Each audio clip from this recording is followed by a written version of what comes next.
እኔ አስፋው መለሰ እባላለሁ።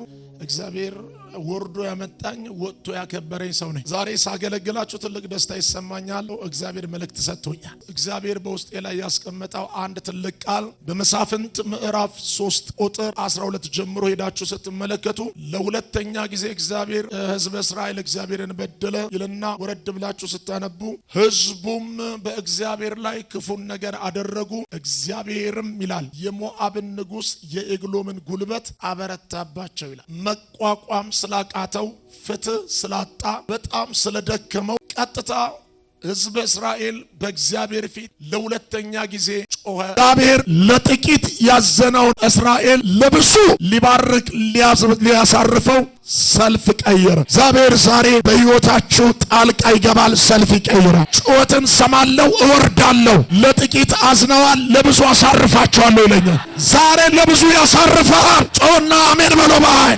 ጮና አሜን በሎ ባይ። ምድሪቱ ላይ የከበደ ትውልድን አንቆ የያዘ የትውልድ መከራ ላይ የተደሰተ አንድ አውሬ ይወጋል። እግዚአብሔር ለጥቂት ያዘንከውን ዛሬ ለብዙ እንዲያሳርፍ መጥቷል በሉት።